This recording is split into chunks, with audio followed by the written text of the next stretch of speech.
Now is your time to flex. What's happening, everybody? Welcome back to the 13th floor, where the furniture isn't always the best, but the views are amazing.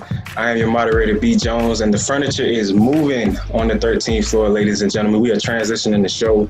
Last week we got into finding your own lane, and it was crazy how organic it was, especially after we got off the podcast. We realized that we had not necessarily been neglecting, but just kind of touching on a lot of issues that were really important to us and getting our male perspective, our Black male perspective out there on some issues. And then we just realized, this is actually our lane that we can get in and dominate. So I want to welcome you back to the new 13th, or welcome you to the new 13th floor, where the furniture isn't always the best, but the views are amazing. Before we get into the show, I got to introduce my guys, man. We got a full cast on here today, man. Big six. First up, Mr. Logistics, our resident administrator, educator. He's going to be taking over a larger portion of the show today, so I know he's ready for that. But BJ, what's going on, bro? Everything's good, man. Another day to get out there and help change lives. Let's make it happen, man. Easy. Before I get to, Mr. Sex in the City over there, he's over there chomping at the bit to get his song out here. I'm gonna go to T.I., man. Welcome back to the show, man. We're gonna get into you a little bit today as well. Always good to be back, man. I appreciate it. Easy. So, Mr. Sex in the City, phase on. What you got for us today, man? All right, man. Well, there's a man with no future. It seems he can't live out his dreams. Now he's trapped, thinking he won't succeed. But he can't believe. Live your life today, not for tomorrow. That is your neighborhood trash man, Rock. How y'all doing today? Hope y'all had a great time listening. Yes, I threw it back to Rock. So all those to listen and watch that show for, I think it was about 3 or 4 seasons. Yes, CSI started with Rock. So, welcome. I'm glad you guys are all here. You get to see all of us, get to hear us. And remember to subscribe, share with a friend, and enjoy the show, audio or visual. We're here to please. Hey, man, I don't know where you be pulling these things out of your hat, man. Well, actually, we're not even going to go there right now. Let him tell the secrets. Let that man already do. Well, yeah, it's just literally, I remember growing up, and I will pass off, but I remember growing up watching these shows. So these are all the shows that I got to see that were all fighting for the same time slot, unfortunately, which is why some got canceled. But yeah, they were good shows. Good shows, man. I'm gonna keep putting these joints down on my notepad so I can go ahead and check them out, after the podcast. Next up, PJ Barry, be fresh. What you got for the people today, bro? I'm just gonna keep it short and blissful. I'm excited that I'm getting more Instagram followers and people tuning in, getting fresh-evated, and being able to keep their excitement and motivation up. Other than that, I'm happy everyone's tuned in. Happy we finally live and direct. Y'all can see this beautiful face and everyone else. We out here. We are live. We are direct. We excited. Let's get it in. Let's get it in, man. And last but not least, the prolific orator, Carol. What's happening, my brother? Fame. I'm going to live forever. I'm going to learn how to fly. I feel it coming together. People will see me and cry. Fame. I'm good. What's happening, brother? All is well, man. Glad to be here. Now that's a song. Movie or TV show? And a TV show. I was like, movie or TV show? Which one? TV show. Both. TV show. Yeah. Go ahead and start the education process so we can go ahead and get it out the way and move on. Reality. Hey, well, very true. Now that I can talk, so for those of you that don't know what Rock, the show, that was with Charles. That's true. And Rocky, what was his name? Rocky Carroll, I think his name was. Mm-hmm. Rocky Carroll, yeah. Wow. Rocky Carroll. Yep. You do that hip little dance move, that little slide. He kicked his foot, little one kick. Yeah. That was my joint. Nope. Hey, T.I. has no idea. T.I. has no idea who we talking about. Smiling and just. No, y'all talking about, you said Rocky Carroll. Exactly. Rocky Carroll. Yeah. I'm right there with you. Yeah. Rocky Carroll. Right here. Yeah. Well, there it is, ladies and gentlemen. We got the introductions out the way. We got another great podcast lined up for you today, man. We're going to be tackling a little bit of a social issue amongst the community and with education, man. That's where BJ is going to come in. But before we get into that, man, we first have to welcome back our beloved intern, man. Or I don't know, maybe not welcome back. He might be just having half a foot in the door right now. But Jay, you had a little hiatus, man. Were you able to find your team? Wow. Dang. On the first visual one though, like I'm just gonna throw that out there, you know what I mean? It wasn't no disclaimer, you know what I mean? No, man, I was had to take a minute because I was catching up on some schoolwork I had. It's just the grind never stops, so I was just doing some of that. Okay, man. Well, continue to do what you got to do, man, to get back in Carol's good graces, man. I hear he loves cookies. Cookies are like his thing, bro. But how was the go live this week, man? I'm sorry I missed it. No, it was great. It was great. Today this past Sunday we hit on fear of failure. Man, the show really is helping me a lot. It's making me reflect. It's making me look back over my life and really holding myself accountable. And then just the feedback we're getting, the suggestions we're getting for the show, or the requests, or the people engaging and actually talking to us through the live feed. It's just been great feedback, man. So I'm just grateful for everybody that's tuning in and checking us out. Hey, I was just curious. Does this show help you? I'm just curious. It's just a question. You can answer it. Man. Yeah. It's crazy. He got it's like, so my son does that, man. That's like, it's crazy. It just popped up. He asked I asked him a question. He just looked like, dang, am I supposed to answer this? Or am I supposed to just take it and get in trouble? I never know how to, whenever Kay asks me a question, man, I never really know if it's a solid answer supposed to be delivered or just it's a thought process. Just you take need to exactly absorb just this. Take it and walk away. You know what I mean? Just take it and walk away. Just step into the vortex. Step into Exactly. Step lightly, young man. Step lightly, man. Hey, man, I got a question for you guys, man. Before we get into BJ's topic or whatever. So I was going to the doctor's office, and when I go to the doctor's office or dental office or whatever, I've spoken about it before on the podcast where me and my lady, once she finishes dental school, we talking about opening up our own dental practice. So when I go to the offices and everything, I'm really paying attention to how the offices run. So how the services, the layouts, all of these things, you know what I'm saying? Because I want to make sure I pull, from good places and have, good ideas and make sure my office is, set up. You know what I'm saying? Just learning the tricks of the trade. So I go to the doctor's office a couple weeks ago, man. And, one of my biggest pet peeves when I go into the doctor is the whole hurry up and get there. And then you got to sit and wait for forever to even be seen. So this particular office, they have the rule, and I think this is something that I wouldn't incorporate as well, where if you're like 20 or 30 minutes later, 15 minutes later, something like that, and you don't call beforehand or call like 24 hours beforehand to cancel your visit or something, you got to pay like a fee, like a $50 fee. So I'm wary of that before I get there. And so I'm usually there like 10, 15 minutes early or whatever, but I get there this time. I'm there early or whatever, fill out my paperwork, it's the first time or whatever. But then I'm just sitting in the waiting room, kicking it for like 30, 40 minutes or whatever. So when the doctor comes, first thing I ask him is, so when am I going to get paid my $50 fee? Because that's what they would charge me, you know what I'm saying, if I was late. So I wanted to get you guys' take on it, man, because I didn't think I was stepping out of line. It was definitely a segue into a deeper conversation or whatever, kind of lighten the mood. But I was kind of serious, man, because I just sat here for 30 minutes. And if I had been late, he was going to be trying to charge my credit card for that $50. So what do y'all think about it? Hey, so what kind of doctor was this? Oh, this is a podiatrist. Oh, so it was a foot doctor? Yeah. Okay. If it was a general physician and you were a little bit older, I would tell you might want to be careful because it might be time for that prostate check. It's okay. You want to take as much time as possible for that one. No, actually, man, like I'm not even worried about the prostate check. Man, I had that done like when I was 25, when I was in Florida, just because like the doctor was like, hey, I have a friend who's in med school. And so he was like recommending it early checkups or whatever. And this is when I first got a decent paying job. I got real health insurance. So I'm going to the doctor. I'm like, hey, what about this prostate exam?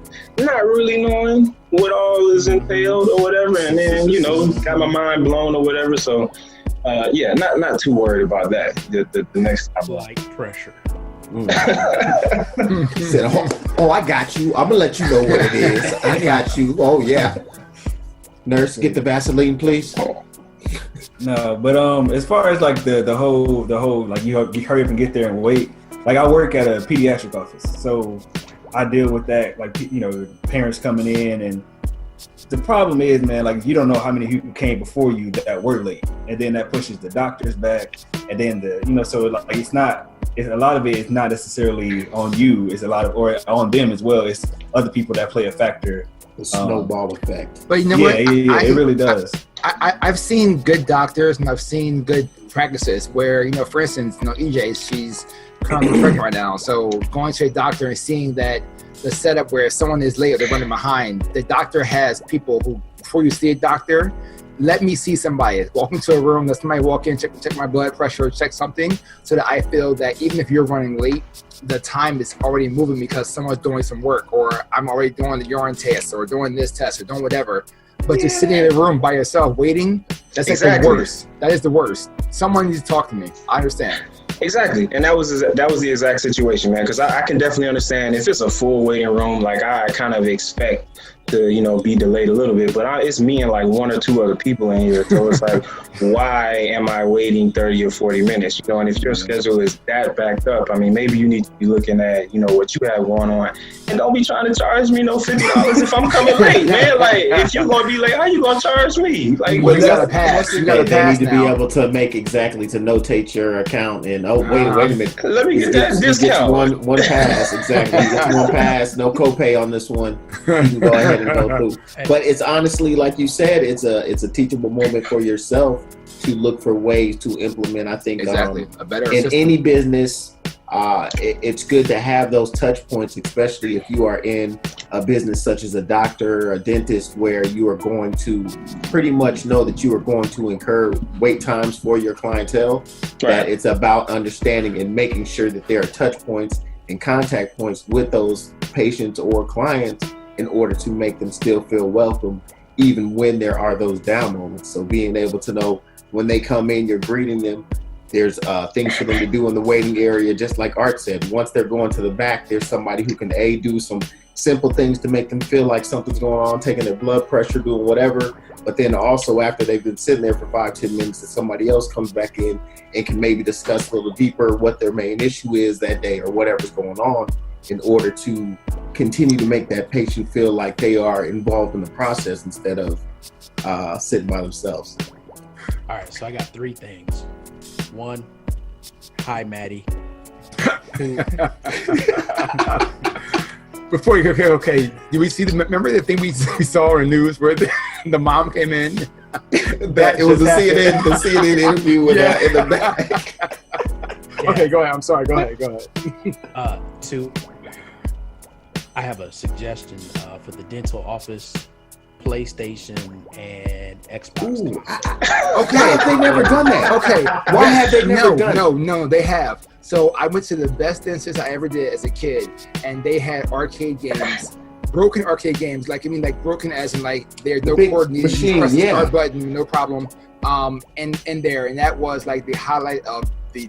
You know what? When I had my eye doctor in Fairbanks, Alaska, the same thing. I remember that used to be the funnest time because you go to this office and he would have like Pac-Man that you could play as much as you want. It didn't even matter if the game was good or not. It was just the fact that you could sit there and waste time The Play time it will for go free. by, you won't even think about it. That's actually a really good suggestion, especially if you got like some of them Pac-Man vintage games Yep. or whatnot Yep. for those people. Because I ain't trying to be on there playing no Call of Duty, but man. look, I'm not that. I'm gonna tell you, even cheaper.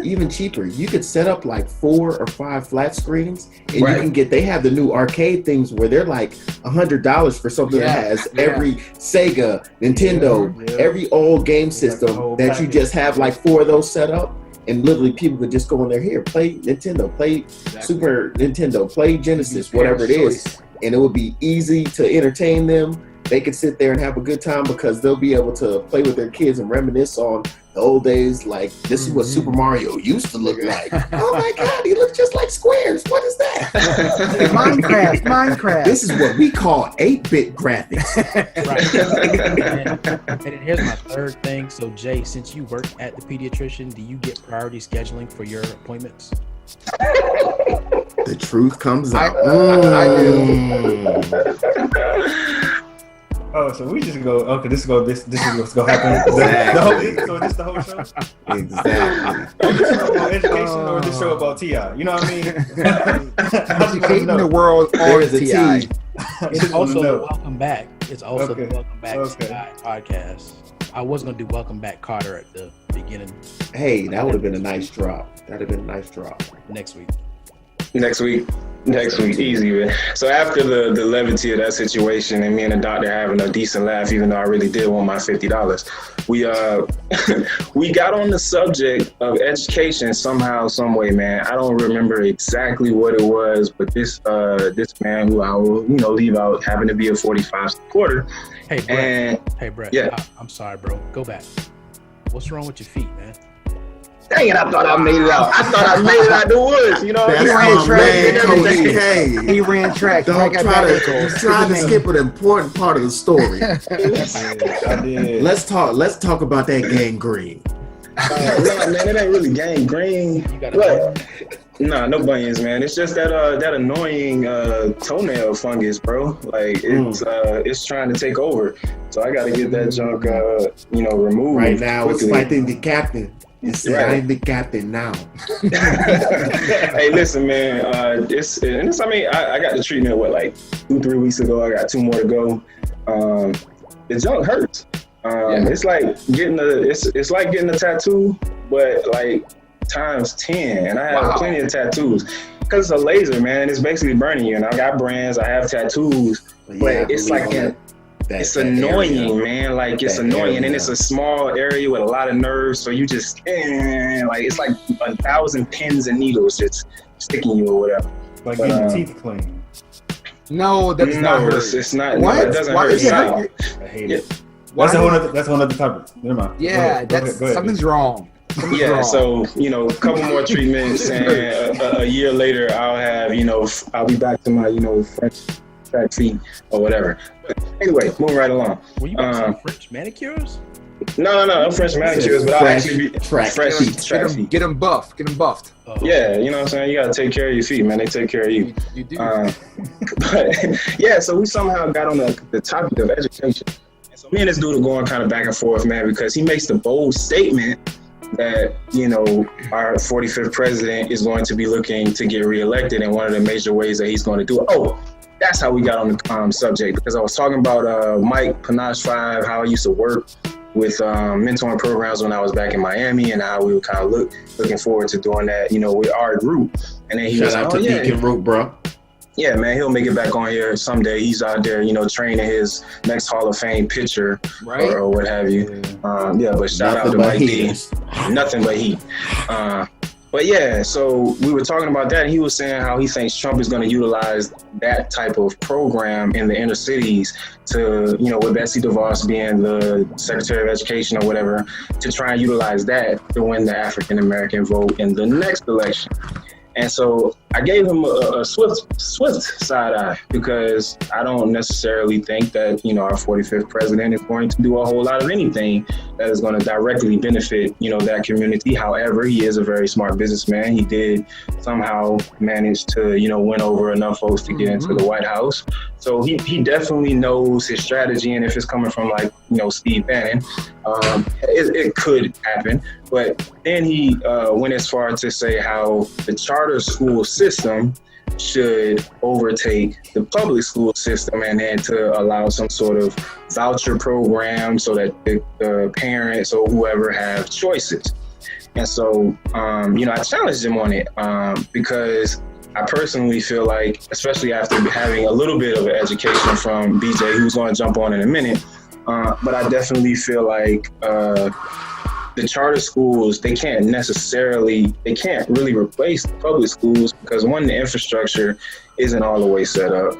And if you talk about the funding and everything that goes into it, and BJ's going to hit on this as well, like from what I understand and know, it comes from the same place. So I don't necessarily know how that is a quick fix instead of investing into the public school system and giving it the resources, not just to rebuild the facilities, but to hire qualified teaching personnel and people who are really passionate about teaching, instead of the college graduate who just can't find a job, who's just here for a paycheck. So we went around and talked a few statistics on how America spends more per capita on its education system, yet we're like somewhere down the bottom. And you can throw out the numbers and everything, but at the end of the day, the education system, it afflicts in a negative way certain communities, and those are for specific reasons. So, I'm gonna throw it to BJ, man. You can pick up wherever you want to in that, you might want to start from the beginning for those who may not have, the best knowledge on the public versus charter school situation and any House bills and Betsy DeVos's role. And then what I really want to do is, after you explain all of that to us, give us some kind of takeaways on what we can do to actually influence these things, because I feel it's really important for us in the community to, do what we need to do and have a voice and make our voice be heard when it comes to changing the administration and the policies that involve our school system. So I'm gonna go ahead and let you take it away, man, and go from there. That's absolutely right. So how much time I got? Because we could talk about this for the next few hours. Man, we're gonna try to condense that into like 20, 15, 20, 25 minutes, man. We're gonna try to make it work. All right, I got you. So keep you rolling if we get caught up, because this is something, when we start talking, I can talk about this for hours, literally. But I'm gonna back up real quick. So when you talk about, first of all, him, number 45 being reelected upon a platform of education, basically, is what he was saying. Redefining education in inner city. Well, first of all, he's digging his hole so deep, to him to even use that as a platform, it would be detrimental to him. First of all, with his appointment of DeVos to that position, was a major slap in the face to educators across the nation. As far as her track record, as far as her background with public education, with the knowledge base of being in the school system. She comes from the financial side of backing charter schools, which is a totally different governing board, which is a totally different structure. So that whole theory, that whole mindset is something totally left field than what we need in our public schools. Not saying all charter schools are bad, don't get me wrong, but that whole structure is just not the way that we're set up to do things with the public school system. I'm a proud public school system graduate from Ohio, Cincinnati Public Schools to be exact. I believe in the public schools education system across the nation. I believe we've got a whole lot of work to do, but I believe that it's leaving a whole generation of kids in the dark when it comes to a lot of different areas about being ready to just succeed in life. I'm not talking about graduate and going to college, just be ready to handle day-to-day instances, simple math, basic reading. We're leaving a lot of kids behind. You can make the case for minorities across the nation, and get me wrong, when you look at those numbers, that is the large amount. But the number one indicator of a kid not being successful in school today is poverty. And as we all know, poverty has hit across every nation, across every city in the U.S. Not nation, I said it wrong. Across every city, across every state in the U.S. right now. So when the face of poverty changes from that black kid, that Hispanic kid, to that white kid, and no matter where you go, poverty is that number one indicator. And until we have some policy in place to help districts and schools support that issue, we're going to have an issue forever. Okay. So So when you talk about the public versus charter schools situation, what is the main difference? You know, because my daughter, she started in public school, she's in a charter school now. I kind of understand that there's a lottery and everything to it. But for the listeners, what is the difference between the public school system and the charter school system? Well, if you go back to its true inception, charter schools were initially established as an alternative to the public schools. And I say alternative not to compete with, but to offer something in excess of. Meaning, if the public schools within the neighborhood, I started my teaching career in Liberty City here in Miami. All right, so if I'm in Liberty City, I'm using it as a prime example because you're dealing with minorities, you're dealing with poverty, you're dealing with all the issues we're going to be talking about here today. So if I'm in Liberty City and all my schools are in a failing status, no matter what that's based on, if it's a school grade, if it's test scores, whatever the case may be, but if my school is not producing students that are ready to move on, reading at the grade level they should be, reading at the level period they should be, or even near their grade level, I have a major issue. So charter school's inception really was to come in and say, hey, the public schools in this area is not working. We're going to offer an alternative program to motivate, to get kids involved, to keep kids engaged in the educational process. That may be a few years ago, before the whole STEM thing blew up and everybody wanted to be a STEM school, everybody wanted to be an art school, a magnet school. They might have brought in a science charter school with a science curriculum or STEM in general. It might be the arts, it might be sports, like that. So but it's supposed to be one set curriculum because it's supposed to be one set curriculum for that charter school. It's not supposed to be like blanket or whatever. It should not be exactly what that child could get in that elementary school that's right down the street. It should be something alternative. It shouldn't be a competitive that we're going to offer the same exact thing and ours is better. We're offering something different that can enhance the education of your child. So some schools do have the lottery system, which in essence, you can claim that there's still bias there, because how do you really know it's a lottery system? You're banking on the fact that somebody's telling you the truth, when actually somebody can be counting applications in the back and looking at ethnicity. They can be looking at social and economic status. They can be looking at any type of factor that could factor you out. So you're believing that it's going to be a lottery system, and you hope that it will be. And honestly, some are, but we know for a fact that there are a few that are not. I got a random question. Okay. So, if you want to go, I can hold it. Well, I'm gonna go to you in a second. 'Cause I was gonna say that's one of the things that I like the most about my daughter's charter school is that it is it's a lot more challenging than the public school that she was at the prior year.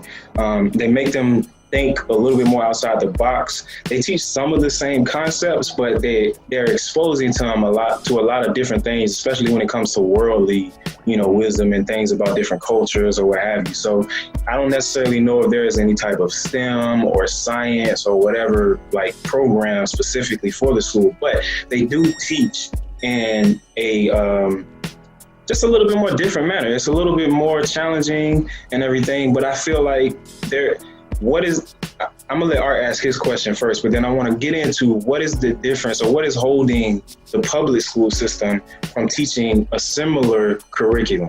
But go ahead, Art. Go ahead, ask your question first. Mine's kind of a tied tier. So one hand, I want to ask.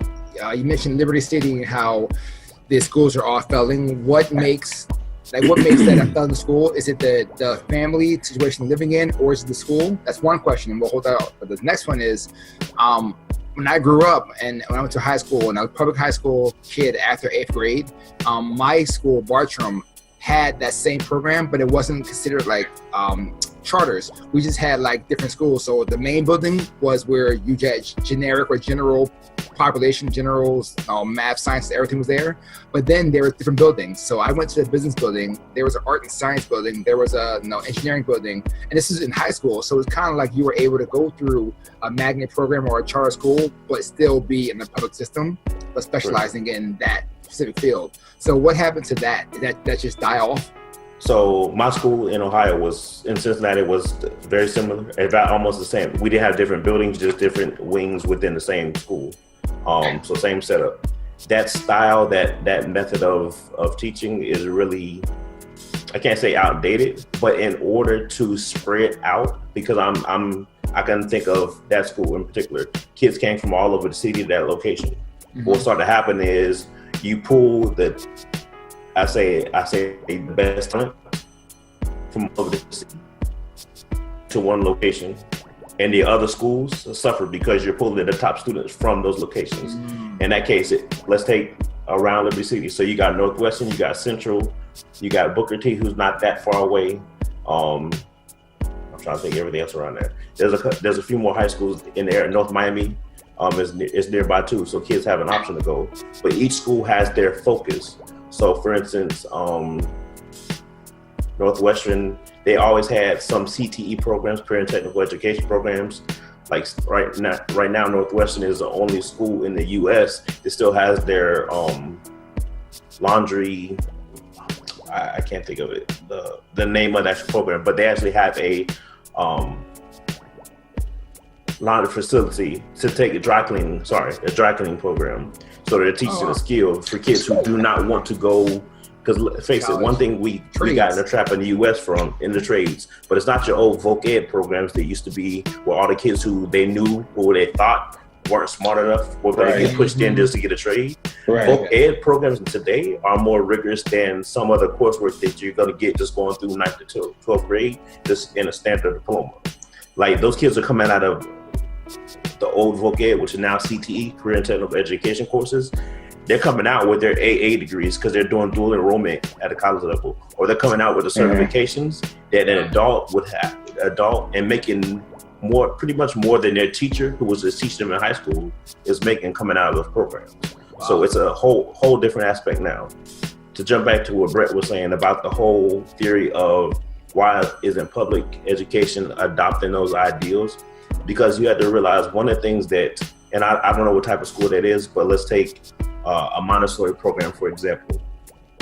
If the charter school was a Montessori setup, then those teachers have been specifically trained in a Montessori style of teaching. And that's a total different mindset, a total different training that you would have to go through as a teacher, as an instructor, to hone your craft, to become an educator. Because there's a difference between the teacher and the educator.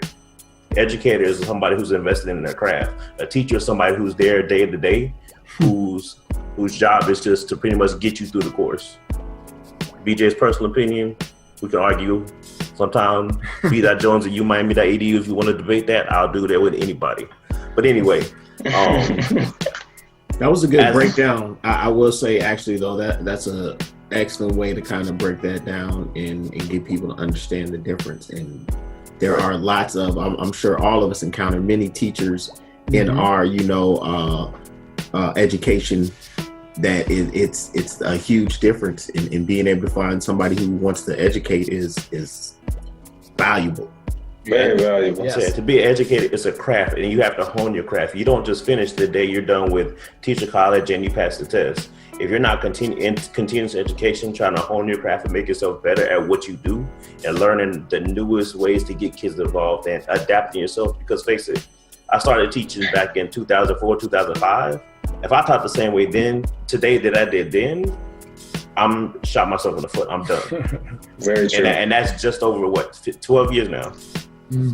Just 12 years. And in a 12-year span, things have changed so much. With technology integration, with just different style, with the style of learner that we have. I see it with my own kids. My kids don't learn the same way, and they could be in the same classroom, and I know they're not going to get the same thing from the teacher. Because their learning style is different. Well, I was going to say, listeners, this applies outside of just being an educator. You yourself, in your career and in your goals, if you are not doing the same things as far as educating yourself, honing your craft, being thirsty to introduce yourself to the new ways and techniques that people are using to accomplish what you're trying to accomplish, you're cheating yourself. You're losing out. Very absolutely. That's in any field. And I want to hit on going all the way back to Brett talking about poverty. So one of the things that we've had going on, especially in minority communities right now, is gentrification or regentrification. Definitely. And what a lot of people don't realize and talk about is that regentrification has been going on in the public school system for the longest time. That was another thing. Go ahead. And it's a thing that's happening right now. So as we're going into these schools and we're putting in these programs, you have kids from the local community that don't qualify to be in those programs or can't get into those magnet programs. And those kids are either getting displaced to other schools where they have less resources, or they have more of the traditional teachers that aren't educating. They're just teaching them the exam or the test they need to pass. Oh, those exams, those tests. Right. Which we won't get into that right now. Well, testing, I ain't gonna lie, testing is needed because that's a whole other aspect, but we won't go there right now. Right. So you bring in kids from all these other cities and all these other places. You bring in the best of these other places, but then the people that should be their home school, they're now kind of pushed to the side because we have these other kids that we're dedicating resources to. And that was a big point that I brought up to the doctor when we were in the office, because his big thing was, providing the choice to the parent. So the parent has a choice to send their child to a charter school that fits the needs of their child. But I'm like, okay, first of all, most charter schools that I know of are on a lottery system, or you gotta find a spot. So first of all, the infrastructure isn't even set up yet for that to be feasible.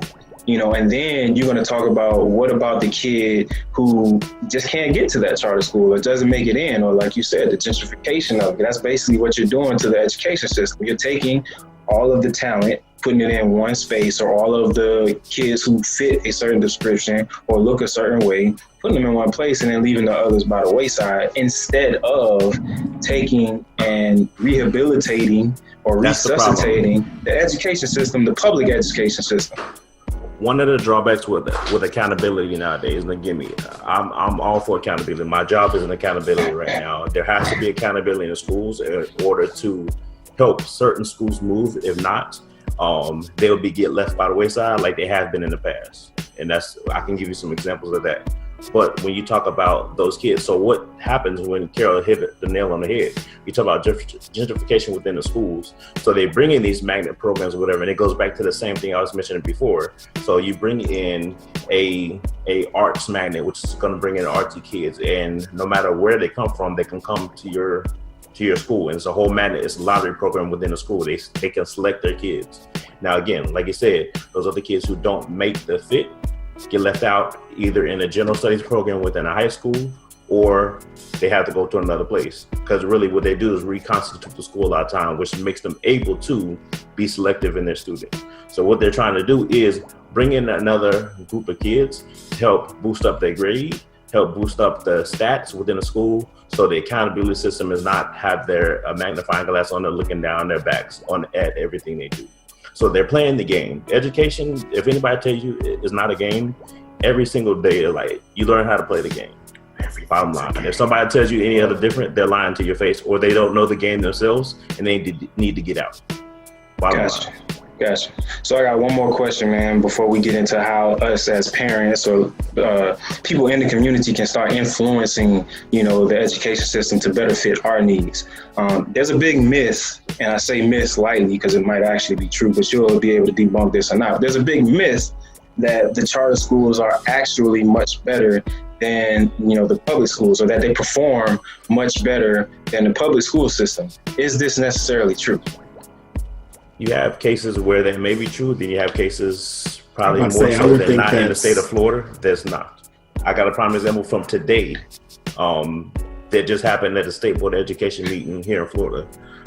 So I'm not gonna name the district within Florida because it's not about putting nobody in the spotlight. We don't need any problems. But we don't need to highlight it because it's an issue that they know what's going on and they're addressing it. So charter schools in the DC area in New York, in my opinion, have been established with a better foundation and are thriving better. Now, I'm not too familiar with many others around the nation. I'm sure there are great ones no matter where. There are great ones here in Miami, but I look at the one here in Florida that was talked about today. So in the state of Florida, every school, no matter if you're public or charter, privates are out of the equation, but public and charter, they get a school grade at the end of the year based on test scores and a couple of factors within there, depending on what type of school they are, elementary, middle, or high. So this particular charter school had been a DFD, all right? So their history has been low performance. Now, they were bringing up, so as a charter school, the statute says that they were DDF. Statute says that the first F, you're brought back up before the State Board of Education. Because the first F, you're supposed to be closed. You can, within the first 5 years, you can file for a waiver, and that waiver gives you actually 1 more year to prove yourself. So this school was a DDF charter school, and they're filling out the waiver this year as their first F.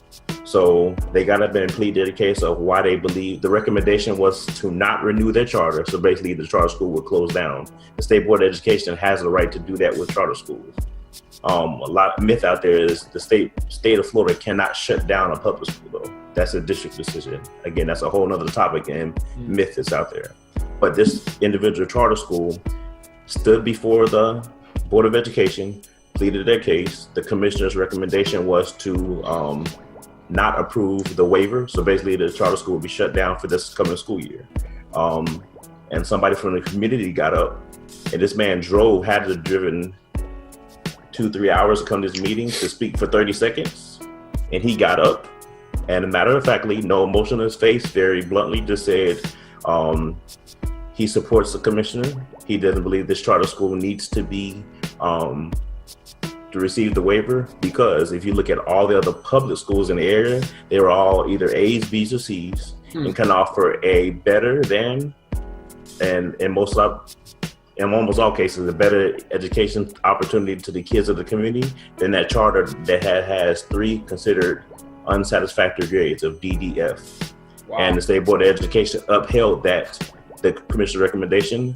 Charter was not renewed, and that school will be shut down officially as of today. Well, I guess the charter runs out by the end of the month. So basically, they will no longer exist. So in not all cases are they better. Are there some out there that are doing what they should be doing and doing right by kids? Yes. At the end of the day, if you're doing right by kids, I have no issue with you. But then you come in a whole nother issue of special education and providing service to ELL students, English language learners. Especially here in Florida, that's a big issue. But there's certain things that they don't necessarily have to follow as a charter school that are not doing right by kids. So if your student has special needs, charter school may not be the best place for you. You may get the best services in the public school system. But again, that's a whole nother topic. Special ed could be a whole nother topic in itself. Before we go on, Brett, I know you're about to pass on. I just want to ask one more quick, and this can just be a yes or no, myth or truth.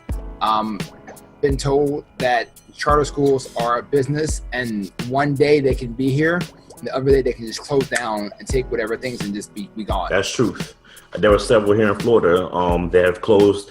The teachers show up the next day for work. They were there on Monday, Tuesday, Wednesday. Thursday show up for work, and there's a sign on the front door saying we're shut down. We're no longer business. Wow. There's charter schools that I know for a fact from family members who work there.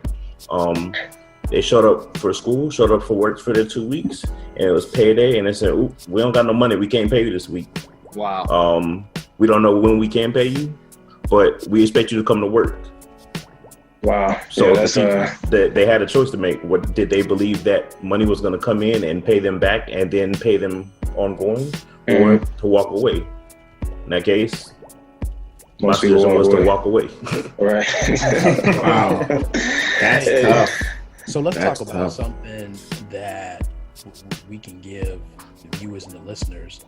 So for most schools, what can we as parents, uncles, aunts, grandmothers, grandfathers, what can we do to provide the best environment for our kids that are attending these schools? First of all, everybody needs to be at the school. And again, we have this debate as educators often. What does an involved parent and involved family member look like? And that's different depending on every single household. If I'm a single father, I have 2 kids, involved me maybe just making sure that I have somebody at home that can help them finish their homework. I'm making sure they're getting fed, and I'm making sure they're getting there the next day. Because I'm upset, because the teachers are upset that I'm not there or visible as much, I need to be able to communicate whatever that is to them what my schedule is, how I can support. But at the end of the day, you have to have a voice. You need to know what's going on. If that's an email, my biggest thing nowadays is if your school does not have, or your teacher doesn't have a social media platform. Class Dojo. Class Dojo was a savior last year at the school my kids were at. And if people out there don't know what it is, look it up. But I know Paige, just in general, if your school doesn't have a Twitter account to keep parents updated, if your school doesn't have a Facebook page, you need to get with the times to update it. Because I tell you one thing, everybody talking about parents don't have internet in the house, parents don't have all types of ways to communicate. But I bet you that they're on Twitter, they're on Facebook, there's some way to communicate with them. So if I need to send a message about parent night, then it's going to come down. I'm going to blast it on my social media. Outside of that, I also need to make sure that, let's put it like this. You have to realize that parents send the best that they have every single day, right? They're not keeping the good kids at home in some of the trouble schools that I work with. That's one thing we talk about. They're not keeping the good kids at home and sending the good kids to the school down the street just to send the bad kids to this school to tear it up, to have a bad day, to cause teachers to have situations where they can't handle. It's not the case. But parents need to be in communication constantly. Communication is the key word. If they're not in communication, and that may be a phone call, a note, a text message, whatever the case may be, these are little things that on a daily basis you have to be in touch with. And then you have to know your student as well. One of the things that we've gotten into is that, and I'm gonna sound like an old head right now, but more so that whatever a kid says is taken for face value when they come home and tell you as the parent versus what the teacher says. Instead of, and the parent goes to the school and flips out and wants to fight a teacher, fight the principal, do all this stuff without even going and asking what's going on, what's not. And I'm not saying that all kids are lying or like that, but you can't just take for face value every single thing that comes out the mouth of your kids. I think that I know my kids too, and I know I can't do that. I know my own kids. Again, though, I think that's something that as our listeners and as us as people in society, that's something we need to take into account. Period. That too often we get caught up in, taking one side's word before getting the whole story. Really is the biggest point of it, that especially in situations like that with your child and an adult, it's okay to, instead of deciding to go, postal, to find out, the full story from someone who, at least should assume has, a stronger mindset and a better way to account what happened and to kind of bring the whole thing into light and to give a better perspective on what happened. Absolutely. I could tell y'all stories for days, and y'all wouldn't believe half the stories that I tell you, like, that really didn't happen in this school. And that sounds like a new segment. Like you just drop one of those. Before you go ahead and drop one of those, man, we definitely want to take the time to thank you for all of the knowledge you just dropped on us on that segment on education, man. If we have any listeners that wanted to reach out to you, whether they're in the state of Florida or not, and they had questions for you as far as how they can impact the education system or help their child or whatever, how can they reach you? The best thing is just shoot me an email. It's b.jones@umiami.edu. That's the best email. I get it. I'm on email, phone constantly. But I'm always ready to talk about education. And parents out there, if you're listening, I mean, seriously, you just need to, first of all, one day, don't go in the attitude was this not the way I did it, because that's not the way we're teaching now. And realize that things have evolved, things have changed. So when Carol asks about what can we do, one thing is just be willing to listen first, and also know who your school board members are, know who the people around your community who have the most voice are, the pastors, the business people, whoever has the most voice, the most pull. Because if something needs to change, somebody needs to speak up about it. And not all the time do we have to wait for somebody to step up and do that. Sometimes you have to be the person to initiate it. Because I'll be the first person to tell you, even in my current job, I'll meet parents and I'll tell them, look, you need to go complain. You need to call the news team. You need to call the radio. You need to call what's going on. People need to know what's going on. Now, I can't do that myself,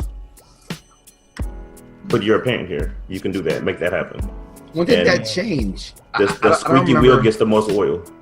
I don't remember my mom ever having to come up to my school and talk to someone or like she was involved with my letter I brought home, but I don't remember even in high school that was just there wasn't much. But like when did it have to be that in order for things to move forward, the parent had to be there. Was your school that bad? I'm about to say it's more dependent on that. Could be it. Okay, that's a huge determining factor of if the school is not performing well, and the teachers and the administration are not doing what they have to do. Just like BJ said, it's understanding that your voice is powerful, and the fact that just bringing it to light is a big factor. So we're talking Southside High versus Breakfast Club. Eastside High? Eastside High. Thank you. Eastside. What you just said is totally correct, because one thing you gotta know, no matter what the research is, no matter what goes on in the schools, if the right administrator is not in that building, backed up by the right educators, and not just teachers, educators in that building to reach every kid and have the passion to reach every kid, backed up by the students who are there who have been motivated back by the parents, who are then backed by the community. It takes a community to raise a child effect in the school, and people have lost sight of that. Now it's me against you, and don't say nothing to my kid. The neighbors don't know. I don't know my neighbors. I don't really care about my neighbors. I don't care if my neighbor's kid is in the same class. We don't talk about that stuff no more. Wow. So get involved in your PTAs. Know what's going on in the school. If you can't get involved in PTA, at least be on the mailing list and know what's going on. Bring up things. Argue with stuff. Don't just take everything for face value. If they tell you they're going to do something next year and they're going to implement uniforms and that's something you don't believe in, go talk about it. Don't just take it. I mean, that's a random thing, but yes, it's very important, man. The PTAs, there's a lot of. Well, I was going to say that's where a lot of old mean girls graduate to, is the PTA. So make sure to infiltrate those and make sure that y'all conquer the mean girls. I'm sorry to cut you off, Kay. No problem. The last thing I was going to say is that the office of President of the United States is not the only thing that you vote for. So remember that you can vote for your local officials as well, who determine a lot of who gets placed in the school systems and things like that. So please remember that. Don't just go out every 4 years. Every 6 months, every 8 months, when they have that vote, you need to be out and know what's going on. When they have school board elections, you need to be out there and know who you're voting for, because just there's a major shakeup in Miami-Dade last year when a new person was put on the school board. He overturned somebody who had been there for years. And when that happened, like, you saw the change happen in other areas because of the work he was doing in his area. Big shout out to Steve Gallen. I ain't gonna keep that. Big shout out to Steve Gallen here in Miami-Dade Public School. That's what's up. That's what's up. I think that's something that people don't realize is just like you said, when it starts with that first drop in the bucket, that it allows that change in how much it's just like government. School systems just like government, where there are a lot of old school mentality people who have been there forever and are just trying to do the status quo because they're looking to get that pension. And it's good to have, new people, that new fresh thinking and understanding that we cannot go off the same rules and strategies that we did 20, 30 years ago, because it's going to keep us in the, distant place that we are in the nation, and, as far as the world in education. Correct. There it is, gentlemen. Man, I hate to cut y'all off, man, because the discussion has just been so great. But we got to keep it moving here on the 13th We're gonna come back to floor. this later on. We got many more topics to talk about, man. It seems like it. It seems like We've it. But yes, awoken the beast. I'm worried for Namdi now, man. This is crazy. Yeah, man. But we going to you next, Faison, man. We got to go to Art's Corner, man. What you got for us? So this is a week where I am home alone. Daddy's taking care of little one, and I'm doing this thing, trying it out, called sleep training. And I guess there's different methods to it. And, before you get the hate mail of how inhumane it is, I am trying the cry it out method. Right now, he is fine, and I'm as we are taping this right now, I am monitoring his sleep because I know he went to bed way too easy. So it's going to be a super tough night tonight. But I just want to put it out there because we know we have some dads here in a group that went through this many years ago or going through it now. What's your thoughts on the cry out and why is it easier for us as the dads to say, just cry, we're good, versus the mom who's like, oh, my baby, I can't listen to him. I'm about to say, exactly. None of us will be able to tell you why females, are not able to understand. Hey, look, my biggest thing has always been if there was no physical harm done to them or no mental harm, like somebody deliberately trying to hurt them, just like, R.I.P. Miss Sweet Georgia Brown, but ain't nobody got time for that. I do not have any time to get emotionally invested in a child, crying or whining over, insignificant things at the end of the day. It is time to go to bed. I understand that they would prefer to be held all night. I would too. But it doesn't happen. Instead of crying, what I do? I go to sleep. Little spoon. Like this one, who's trying to sneak in and get in on the 13th floor, who's supposed to be asleep. What's going on, bro? What's happening, man? There it is. Our first guest appearance. Exactly. Actually our third. Everybody, this is Kellen. This is all the fellas. But go ahead, Faison. So yeah, we got Nia too. Look at that. Hey. Real dads around here, ladies and gentlemen. Yes. Real dads. All day, every day. I was baby. thinking, I'm That's the number one job, man. Go to bed. So, and I'm just thinking about everything. So I'm kind of like, I'm trying to figure out this is not the now process. It's going to happen. It's 12 o'clock or 1 o'clock where I know he's going to need to cry out for 15 minutes, 20 minutes. And I'm looking at him. You're going to sleep. So am I. That's fine with it. But I got 5 days all to get this thing in before the wife comes back. So I'm hoping that I can train him good and get him ready. I pray for you because exactly she's gonna come back and totally disregard if he wakes up one time and it doesn't matter when it is. DJ, exactly, don't do it. Don't do it. You to listen to this podcast. Do not totally break like, the mode. What? First off, what kind of demon are you having my baby be crying all night long? How dare you? You are going to be sleeping downstairs. You got one in the way. It is not good. All right, he's in another room or in a room with y'all? No, same room right now. Okay, so that's the next thing. You need to move that crib Yeah, that needs out to the go. other room.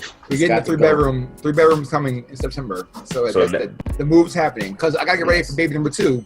I can't have him and number 2 in the same room. So I'm trying to get him ready because I need him to be sleeping while number 2 is crying up. And if not, they're going to be in the same room, battling each other out. Exactly. To death.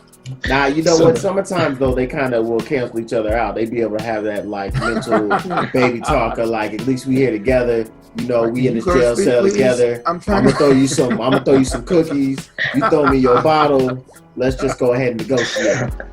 Yeah, man. The biggest thing, man, is gonna be the consistency. So you're gonna have to sit EJ down and be like, look, it worked for 5 days. That means it's gonna work for 6. So let's just keep it going, man. Doesn't matter. All she's doing is that's tough. crying. I see it all the time. EJ down. Good luck. Last night we tried it for the first time and she was still here and she was like, hey, you didn't warn me we were going to start. I was like, well, why wouldn't I start now? You're leaving tomorrow. Let's get it going. You didn't warn me. That is exactly. I didn't warn you. If I warned you would try to talk me out of it. I ain't got time for that. Exactly. There would have been a conversation. It would have just no, you could just wait till I leave. I'll be gone by the next day. And, exactly. That's my corner. That's what I wanted to talk about this week. Usually it's some crazy topic, but this time it was actually, it's my life. My corner is my life, and today this is my corner. Trust me, there's certain stages the kids grow through that as adults you realize their head is like, thank God I got this time back. Going to sleep on their own is one. When they can wash their own butts. When they can wipe their own butts. And when they can get their own breakfast in the morning. Oh man, I'm trying. Right. Those we ain't gonna go down there, but get you back so much time in your life. You're like, I thought I was going crazy for I all will, that. I will leave both of the, Carol, Art, I will leave you both that gym of, getting them dressed too, getting themselves dressed. That's another one that you can add to the list. We're gonna jump into that on the next podcast. You have to, but yes, everything y'all just said. I would tell you, it is valuable to one of the things I love so much about my daughter, Taylor, shout out, is the fact that she has always been on the track of independence. And even though, she's very respectable and all that good stuff, she still has always been like the first. She's got a pretty much her twin cousin who's only a couple months older than her that, she still was getting dressed before him. She was, be able to feed herself, able to get up, just the same thing DJ said about the breakfast,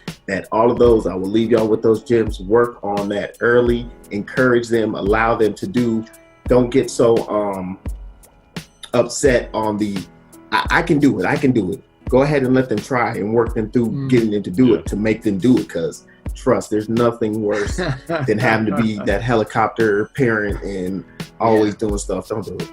Real people. Nope. What you got, Kenny? What's Asher? What's going on? What's happening over there? Man, I was just gonna say, babies they're so intelligent. Mm-hmm. You may not and dumb.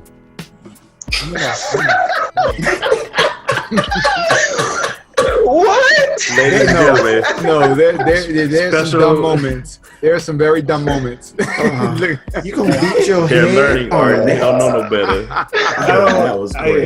Here's the thing. Let's bring it back. Let's talk about the intelligence part. I can't believe he just said that. So Namdi probably knows that his mom is not there. Absolutely. Yeah. He's going to conduct himself totally He sure is. Absolutely. because he's gonna know, man, Dad's not gonna care if I get up and I start making noise, so I might as well stay asleep. Yep. As soon as mommy come back, it's gonna be a whole nother thing. Oh, Yeah, they can smell. Ooh, wait a minute. Mommy's not only here, she's in the room, right? Yep. Hey, Carol, I don't know how you're gonna do it, but yeah, it's your time, man. What do you got a nugget for the people, bro? Yeah, man. Come on, man.